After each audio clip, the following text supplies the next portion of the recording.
بسم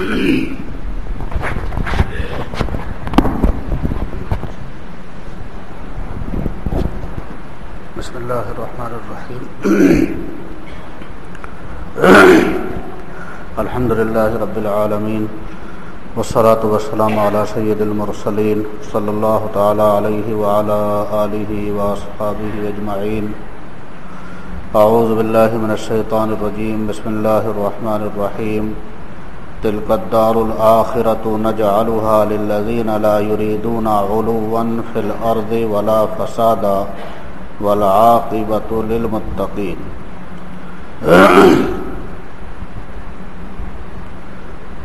دوستو بزرگو، اب کوئی تفصیلی بیان نہیں کرنا ہے. ایک واقعہ ابھی انشاءاللہ سنایا جائے گا، اس کے پس منظر میں چند باتیں بتانی ہیں. اللہ تعالی شان کی طرف سے تواضع پسند ہے، عبدیت پسند ہے،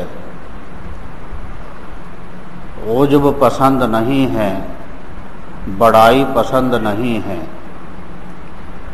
تلک الدار الآخرۃ، آخرت کا گھر، آخرت کی کامیابی کیسے لوگوں کے لیے بنائی گئی.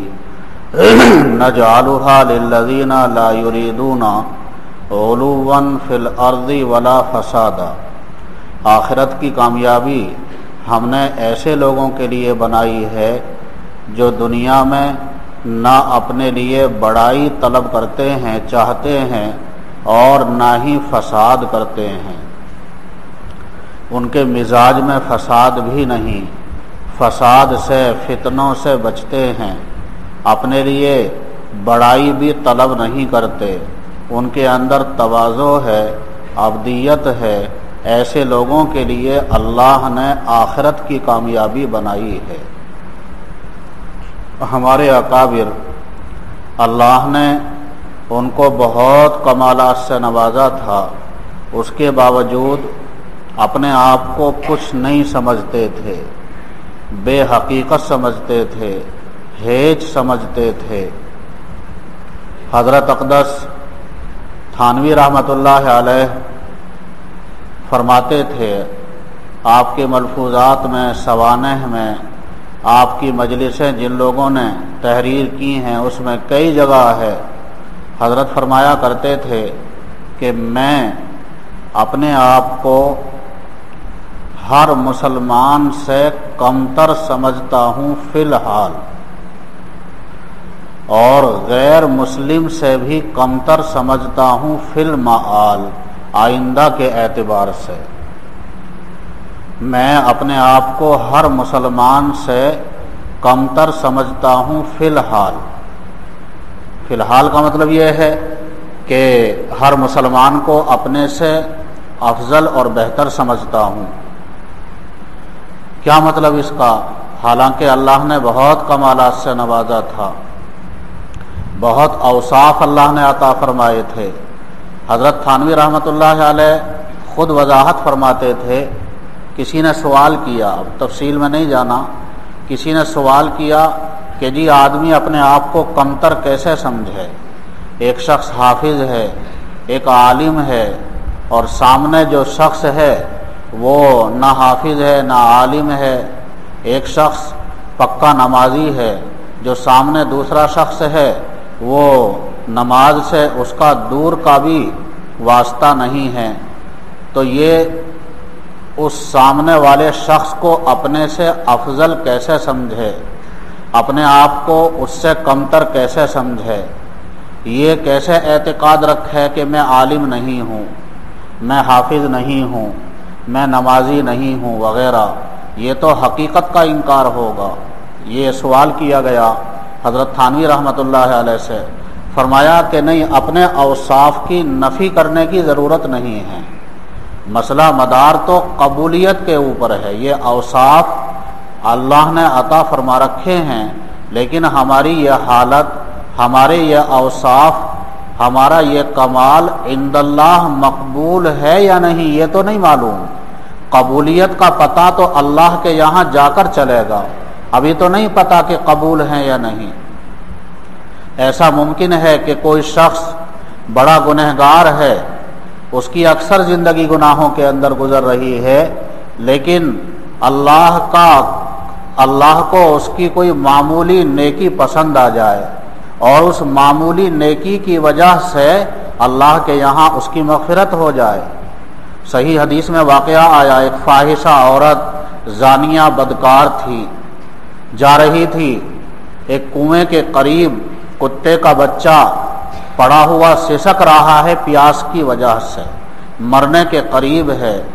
اس فاحشہ زانیہ عورت کو اس کتے کے بچے کے اوپر رحم آیا، ترس آیا، اس نے اپنی خمار لی، اوڑھنی لی اور پاؤں میں سے خف چمڑے کا موزہ نکالا اور اپنی خمار میں اس موزے کو باندھا، کنویں سے پانی نکالا اور کتے کے بچے کو پلایا، جس سے وہ بحال ہو گیا۔ فرمایا حضور اکرم صلی اللہ علیہ وسلم نے اللہ کو اس کی یہ نیکی پسند آئی اور اسی عمل کی بنا پر اللہ نے اس کی مغفرت فرما دی۔ فاحشہ ہے، بدکار ہے، زانیہ ہے، لیکن معمولی سا عمل اللہ کے یہاں مقبول ہو گیا۔ اور یہ ممکن ہے کہ کوئی آدمی بہت تقوی والا ہے، نیکیوں والا ہے، لیکن معلوم نہیں کس بات پر اللہ کے یہاں مواخذہ ہو جائے اور گرفت ہو جائے۔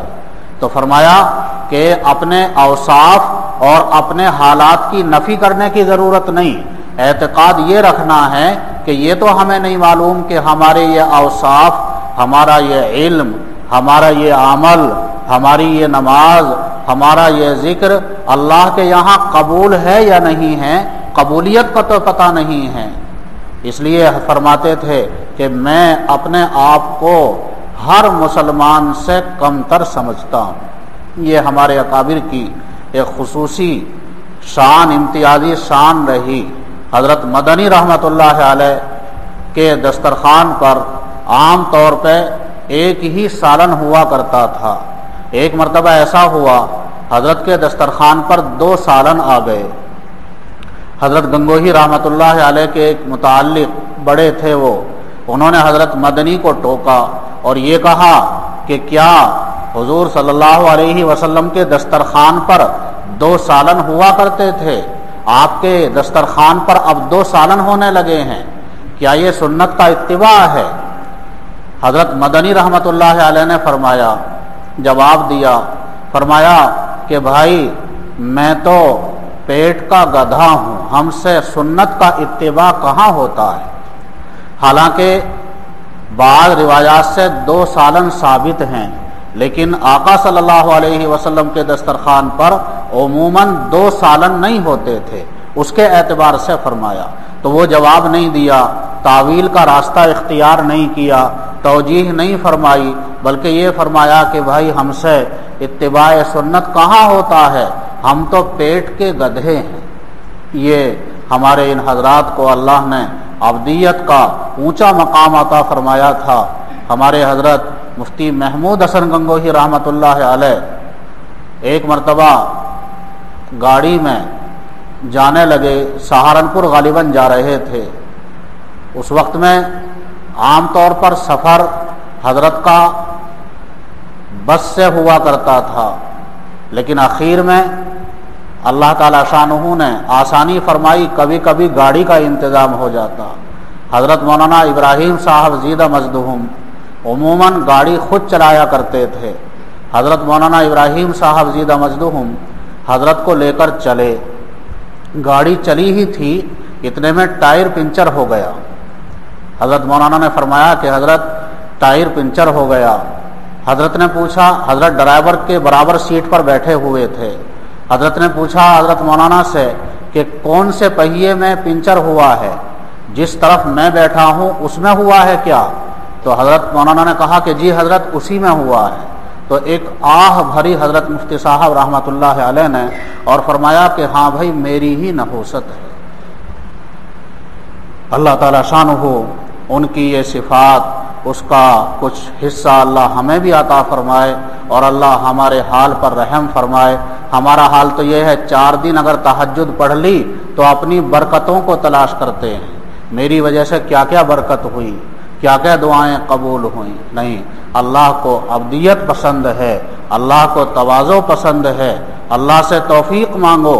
وما بکم من نعمت فمن اللہ، جو بھی نعمتیں حاصل ہیں سب اللہ کی طرف سے ہیں۔ اللہ نے ایمان عطا فرمایا تو یہ کیا کوئی ہمارا ذاتی کمال ہے؟ اللہ کی توفیق سے ایمان ملا۔ اللہ نے نماز کی توفیق عطا فرمائی، اللہ کی توفیق حاصل ہوئی۔ اللہ نے ذکر کا موقع دیا، تلاوت کا موقع دیا، سب اللہ کی توفیق سے ہوتا ہے۔ اس لیے ہمیشہ بندے کو اللہ کی توفیق مانگتے رہنا چاہیے، اللہ کا شکر ادا کرتے رہنا چاہیے، کبھی اپنے کسی عمل پر عجب میں، گھمنڈ میں مبتلا نہیں ہونا چاہیے۔ یہ تواضع والا راستہ ایسا راستہ ہے اللہ کو سب سے زیادہ پسندیدہ ہے۔ شیخ عبد القادر جیلانی رحمۃ اللہ علیہ کے ہم عصر ہیں ایک اور بہت بڑے بزرگ جن سے عام لوگ کم واقف ہیں، سید احمد کبیر رفاعی رحمۃ اللہ علیہ، بڑے محقق عالم، بڑے پائے کے بزرگ۔ ایک شخص کسی معصیت کی وجہ سے اس کے قلب پر شقی لکھا گیا، وہ شیخ عبد القادر جیلانی رحمۃ اللہ علیہ کے پاس آیا اپنی اصلاح کے لیے، انہیں منکشف ہوا اس کے قلب پر تو شقی لکھا ہوا ہے، بعض گناہ ایسے ہیں ان کی خطرناکی بہت سخت ہوتی ہے، اللہ ہمارے حال پر رحم فرمائے۔ کبھی موقع ہوا ایسے چند گناہوں کا تذکرہ کیا جائے گا جن کی شدت اور خطرناکی کو حضور اکرم صلی اللہ علیہ وسلم نے بیان فرمایا، تو بعض مرتبہ اس انسان سے ایسی غلطی ہو جاتی ہے کہ وہ قلب کو سیاہ بنا دیتی ہے۔ تو کسی معصیت کی وجہ سے قلب پر شقی کے معنی بدبخت یہ لکھا گیا۔ شیخ عبد القادر جیلانی رحمۃ اللہ علیہ کے پاس آیا اپنی اصلاح کے لیے، حضرت نے معذرت کر دی اور یہ کہا کہ بھائی تیرے قلب پر تو شقی لکھا ہوا ہے تو تیری اصلاح نہیں ہو سکتی۔ وہ شخص پریشان ہوا، مایوس ہوا، کسی نے مشورہ دیا کہ سید احمد کبیر رفاعی رحمۃ اللہ علیہ کے پاس جاؤ۔ ان کے پاس گیا، جیسے ہی ان کے پاس پہنچا، وہ بھی بہت بڑے پائے کے بزرگ تھے، انہیں بھی منکشف ہو گئی ساری بات، تو فوراً کہا کہ بھائی آجا، بھائی آجا، تو بھی شقی میں بھی شقی، میں ہی کہاں باکمال ہوں، میں بھی ایسا ہی ہوں، آجا تو میرے پاس رہ، ہم دونوں مل کر اللہ سے دعا کریں گے۔ چنانچہ اس شخص کو اپنے پاس رکھا، کچھ مجاہدے کرائے، توبہ استغفار کرایا، توجہ ڈالی، ان کے لیے اللہ سے دعا کی، حتیٰ کہ قلب سے وہ لفظ شقی مٹ گیا۔ پھر کہا کہ جاؤ بھائی عبد القادر کو سلام کر کے آؤ۔ چنانچہ یہ شخص گیا۔ اب شیخ عبد القادر جیلانی رحمۃ اللہ علیہ نے غور کیا، منکشف ہوا کہ اس کی حالت صحیح ہو گئی۔ فرمایا کہ بھائی، شیخ عبد القادر جیلانی رحمۃ اللہ علیہ نے فرمایا بھائی یہ کام میرے بس کی نہیں تھا، یہ احمد کبیر کی ہی کرامت ہے، وہی یہ کام کر سکتے تھے، تیری اصلاح کا کام میرے بس کی نہیں تھا۔ ان حضرات میں ایک اللہ نے کمال اور خصوصیت یہ عطا فرمائی تھی، ایک دوسرے کی قدر کیا کرتے تھے، ایک دوسرے کے کمال کا احترام کیا کرتے تھے۔ اللہ تعالیٰ شانہ ہمیں بھی یہ چیزیں عطا فرمائے، غرضے کے ایمان بھی کوئی ہمارا ذاتی کمال نہیں، عمل کوئی بھی عمل ہو ہمارا کوئی ذاتی کمال نہیں ہے، اللہ کا شکر ادا کرتے رہنا چاہیے، ہمیشہ اللہ سے خائف رہنا چاہیے، ڈرتے رہنا چاہیے۔ یا اللہ جو کچھ ہوا تیری توفیق سے ہوا، اور یا اللہ ہماری ناقدری کی وجہ سے ہمیں اپنی ان نعمتوں سے محروم نہ فرما، کبھی بھی عجب میں، گھمنڈ میں مبتلا نہیں ہونا چاہیے۔ اسی کے متعلق ایک واقعہ آپ کے سامنے سنایا جائے گا۔ اللہ ہم سب کو توفیق عطا فرمائے۔ وآخر دعوانا ان الحمد للہ رب العالمین۔